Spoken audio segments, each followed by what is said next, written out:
বাংলাদেশের পোশাক শিল্পের খ্যাতি বিশ্বজোড়া। র্যাঙ্কিংয়ের বিচারেও একদম প্রথম সারির তালিকাতেই থাকে বাংলাদেশের নাম। ওয়ার্ল্ড ট্রেড অর্গানাইজেশনের হিসাবে 2023 সালেও বিশ্বের সকল গার্মেন্টস পণ্য রপ্তানিতে শুধু বাংলাদেশের অবদান 7.38%। সমীক্ষাগুলোর দিকে তাকালে মনেই হতে পারে এই তো দেশ উন্নত হচ্ছে, আর কিছুদিন পরই হয়তো হাতে চলে আসবে উন্নত দেশ হওয়ার সার্টিফিকেট। তাই না? না, মুদ্রার এক পিঠের গল্প শুনে শুনে যারা ক্লান্ত তাদেরকে আর শোনাবো পোশাক শিল্পের এই উন্নয়ন নামক মুদ্রার অপর পিঠের গল্প।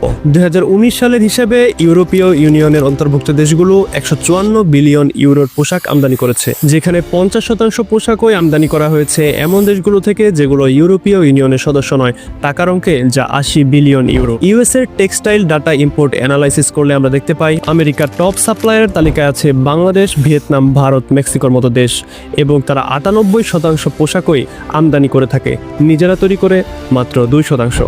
কিন্তু কেন ভাবতে অবাক লাগে না? যারা অত্যাধুনিক ট্যাঙ্ক, মিসাইল, ফাইটার জেট বানিয়ে বিশ্বকে তাক লাগিয়ে দিচ্ছে, তারা একটি প্যান্ট তৈরি করতে পারছে না। চলুন বোঝার চেষ্টা করি মুদ্রার অপর পিঠের গল্প। ইউএসএতে একজন পোশাক শ্রমিকের বাৎসরিক বেতন $50,000, অর্থাৎ মাসে $4,166, যা টাকার অঙ্কে 5 লক্ষ টাকার বেশি।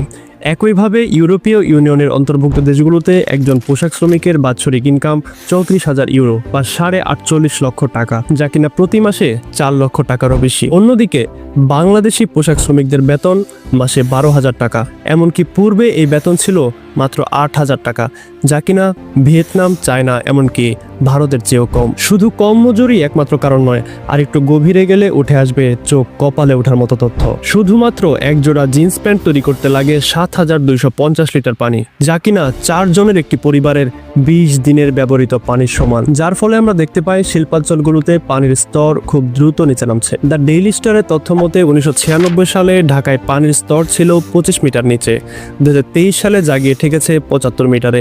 ধারণা করা হয় 2050 সালে জাগিয়ে ঠেকবে 120 মিটার নিচে। এমনকি সারফেস ওয়াটারও দূষিত হচ্ছে দ্রুত গতিতে।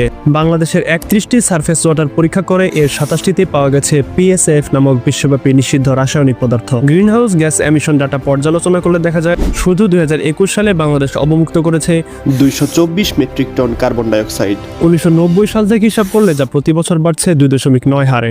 এভাবেই উন্নত বিশ্বের জন্য আমরা একটি রিসোর্স মাত্র। ওরা ততক্ষণ পর্যন্তই আমাদের সাথে আছে যতক্ষণ না আমরা আমাদের মাটি, পানি, বাতাস তাদের তোরে নিঃশেষ করে দিচ্ছি। কিছুদিন পরই হয়তো আমরা পা রাখবো উন্নত দেশের কাতারে, রিজার্ভে থাকবে কারি কারি টাকা। কিন্তু যখন এই উর্বর দেশে আর ফসল ফলবে না, আপনি বুঝতে পারবেন টাকা আসলে খাওয়া যায় না।